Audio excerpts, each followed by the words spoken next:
Hey everybody. So we're going to continue talking about polynomials a bit. And in particular, we're going to be talking about roots of polynomials. And so a root of a polynomial is just a zero of a polynomial, which is another word for a zero. In other words, we would say that the number k is a root of, let's say, the polynomial f of x if f of k is equal to zero, right? That's all that means, right? Graphically, that's the place where where the graph touches the x-axis, right? The output's zero. These are important for a lot of reasons that we're not going to go into. Right now, we're going to focus on some methods for finding the roots, right? It's not always easy, but we're going to look at some of the easier cases that there are for finding roots. There's a whole bunch of other things that are out there for finding roots or approximating roots when they're not findable. But we're going to look at some of the cases that are manageable. So one of the things we're going to use, where we're going to start, is with the division algorithm that we covered in a previous video. So our division algorithm just tells us if we have a polynomial f of x, let me just write it and then say all of it. So that given a polynomial f of x, if we have a polynomial d of x, that's degree is less than f, then we can find a polynomial q of x so that their product plus some remainder, which is also a polynomial, is equal to f of x, right? It's similar to how numbers work, like it's similar to division in numbers. But you can go back and look at that video to get the details on that. And in particular, I want to note that that r of x might be zero, the remainder may be zero, or the degree of r of x is going to be less than the degree of d of x, right? I think in the case it's zero, it might be equal if you're dividing by a constant. If d is a constant polynomial, then the remainder might be zero, and then their degrees are equal. Otherwise, the degree of the remainder is going to be less than the degree of the divisor. So in particular, let's look at the case where let's let d of x be a linear factor of this form, x minus k. K is just some constant, right? Then our division algorithm tells us that f of x is equal to d of x, is equal to x minus k, that's playing the role of d of x, that's our polynomial there, times q of x, plus a remainder. But notice the remainder has two options. It's either zero or its degree is less than x minus k, right? That's what we're told right here. Well, in either case, it's a constant. If it's zero, zero is a constant. And if its degree is less than a linear factor, the linear factor has degree 1, then its degree is 0, which also makes it a constant. So in this particular case, I'm going to write r of x as just r to emphasize the fact that it's not a function, it's just some number, okay? Now notice if we evaluate at k, on the left-hand side, we have f of k, whatever that is. On the right-hand side, putting in k for x, this linear term becomes 0, which eliminates the q of x, and we're left with just r. In other words, that remainder is the value of the function evaluated at k. So when you divide by x minus k, the remainder you get is the value of the function at k. Okay. Now, in some cases, this might turn out to be an easy way to evaluate the function at k, though that seems somewhat contrived, since you'd have to perform the division algorithm, and evaluating polynomials is not all that tricky. But in any case, it's called the remainder theorem, that we have this remainder is equal to the evaluation. But I think at least what's more important for us is the following. What happens if, suppose f of k is equal to 0, well then R must be 0.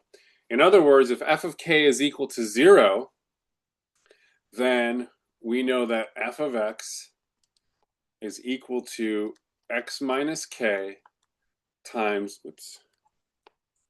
q of x, right? Because that R term has to be 0 if k is a 0. And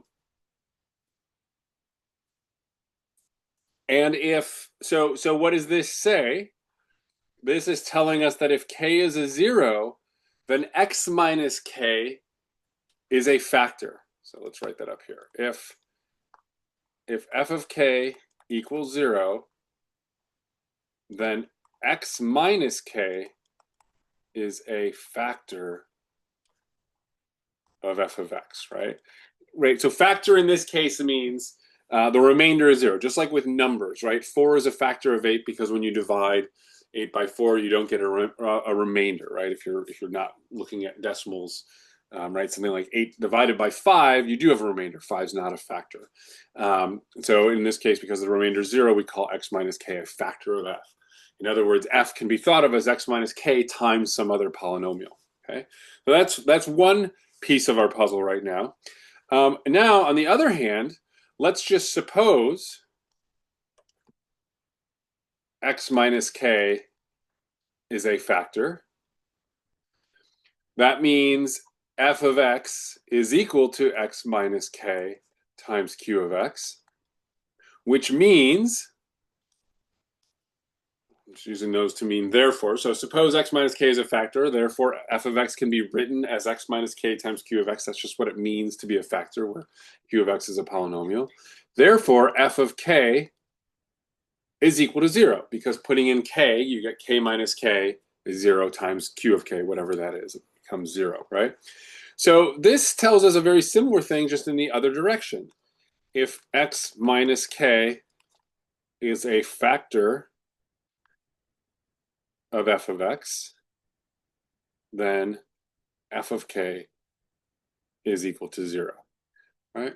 So what this means for us overall, this is our factor theorem, is we can say this as a function, the number k is a root of the polynomial f of x if and only if x minus k is a factor of f of x. Symbolically, we could say something like this: f of k is equal to 0. This double arrow, I'll explain more in a second, as another way of just writing if and only if f of x equals x minus k times q of x. All right. So let's just see what this means. The if and only if is a way of saying that you can't have one without the other. If you know that k is a root, then x minus k must be a factor of f of x. But it also goes the other way. If x minus k is a factor of f of x, k must be a root, right? Things don't always go both ways, right? If I tell you I always eat chicken dinner on Tuesday, that means if it's Tuesday, I must be eating chicken dinner. But it doesn't mean that if I'm eating chicken dinner, it's Tuesday, because maybe I also eat chicken dinners on other days of the week. All you know for sure is that if it's Tuesday, I do eat chicken dinner, so it wouldn't go both ways. Here's a case where it does go both ways. If you know one, you have to have the other, right? That's another way to interpret this double arrow. F of k is equal to 0 implies that f of x can be written as x minus k times some other polynomial, and vice versa. If f of x has x minus k as a factor, then it must have k as a root. Okay, so that is our factor theorem. Let's see how we can use this to find the roots of our polynomial. So let's do this example. Let's look at the polynomial p of x is equal to x cubed minus 4x squared plus 3x plus 2. Okay. Now, we're going to talk in another video about how we might find some roots. But for the moment, let's just take it as a given. Maybe the context of our problem, we know some value, it makes sense in the application that it would be 0 or something like that. But in any case, we'll say by inspection, we notice that if we evaluate P of 2, we get 2 cubed minus 4 times 2 squared plus 3 times 2 plus 2. This is 8 minus, so 4 times 4, so minus 16, plus 6 plus 2 works out to 0. So P of 2 is equal to 0. Right? This means, by the theorem we just discussed, P of x can be written as x minus 2 times some other polynomial. Okay? So here we have a cubic polynomial. These are very difficult to factor most of the time. But here's an example where we found one factor by accident. Now we're going to use this factor theorem. Well, we found one factor because we know that the zeros equate to a factor. And so that gives us one of them. Now we can use division to find the other factors, because this is just an expression of our division algorithm and the way the result of our division algorithm. So what I mean is, if I take x cubed minus 4x squared plus 3x plus 2 and divide it by x minus 2, that's how I find q of x. So let's go ahead and do that. I'm going to get myself x squared. So I multiply that. I get x cubed minus 2x squared, but I'm subtracting, so the signs switch. This cancels out. I get negative 2x squared plus 3x. So now I'm going to take minus 2x. Because I multiply that by x, I get minus 2x squared plus 4x. I'm subtracting, so the signs will switch. That cancels. I get minus x plus 2. And then it looks like I can just do minus 1 times x gives me negative x plus 2. The signs switch because I'm subtracting, and we get a remainder of 0, which is what we expected, because we knew that 2 was a root. So we expected to not have a remainder. So now what I know is that P of x is equal to x minus 2 times x squared minus 2x minus 1. And so I have a linear term times a quadratic. I know how to find the roots of a quadratic. One way is to factor it, but this doesn't look like it factors easily. But we always have the quadratic formula. So let's do this work over here. I've got x squared minus 2x minus 1 is equal to 0. I know this equation is solved. The x's that solve this equation are given by negative b plus or minus the square root of b squared minus 4ac all over 2a. This is, of course, right, a is the coefficient of x, x squared, b is the coefficient of x, and c is the constant.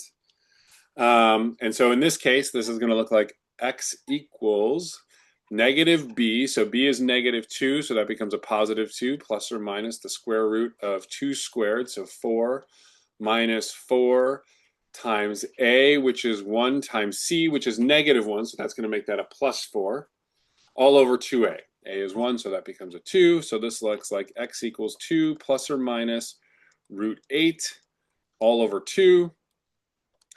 This becomes, so root 8 is 2 root 2, pulling out a 4, factoring that 8 as a 4 times 2, and then that 4, the square root of that becomes 2, so it looks like 2 root 2 all over 2. And we've got a factor of 2 in the numerator and the denominator, so this works out to be 1 plus or minus the square root of 2. These are roots of this quadratic, x squared minus 2x minus 1. Which we can use the factor theorem again to say that these must be factors of this quadratic. In other words, this quadratic can be written as x. Let me be a little more clear over here. This plus or minus means we have two roots. We have x equals 1 minus root 2, or x equals 1 plus root 2. Right? That's just what plus or minus means. And so that means these two factors, just like when we knew 2 was a root of the polynomial, that we knew we had the factor x minus 2, I will have the factor x minus 1 minus root 2 and x minus 1 plus root 2, right? I know those are the only two factors of my quadratic because they're linear factors, and when I multiply a linear function times a linear function, I get the quadratic. So those must be the factors. You could double check it with division, although that would be pretty ugly with this square root, but it presumably is achievable. You can certainly just multiply this out to see that these are equivalent, but I'll leave that up to you.